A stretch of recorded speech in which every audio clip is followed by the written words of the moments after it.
మనము హిందువులమే కదా, మన దగ్గర ప్రతి ఇంట్లో భగవద్గీత ఉండాలి కదా. ఎంతమంది ఇళ్ళల్లో ఉందండి? లేని వాళ్ళంతా దయచేసి ప్లీజ్ కొనుక్కోండి, మీరు చదవండి, పిల్లలకు చదివిపియండి. చిన్నప్పటి నుండి అలవాటు చేస్తేనే వాళ్ళకు కూడా ధర్మం ఏంది అధర్మం ఏంది అన్నీ తెలుసుకుంటారు.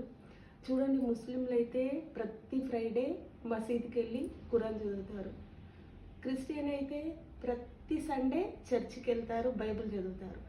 మన పిల్లలు మనమే, ఇది తక్కువ తెలుసు అందరికీ, చదువుతారు కొంతమంది, చదవని వాళ్ళకి అంటున్నాం. అన్ని యాక్టివిటీస్లో పిల్లల్ని ఇచ్చేస్తున్నాము. భగవద్గీత కూడా నేర్పించండి, ఆన్లైన్లో ఫ్రీగా చెప్తున్నారు. మీరు ఊర్లో వెళ్ళినా కూడా, ఇప్పుడు హాలిడేస్ కాబట్టి తల్లులకి పిల్లలకి ఫ్రీ ఉంటుంది. ఊర్లో వెళ్ళినా కూడా ఆన్లైన్ క్లాస్ వినొచ్చు కదా. మన ధర్మాన్ని కాపాడుదాం, భగవద్గీత అందరం చదువుతాం. ధర్మం ఏంది అధర్మం ఏంది చిన్నప్పటి నుండే పిల్లలకి నేర్పించాలి.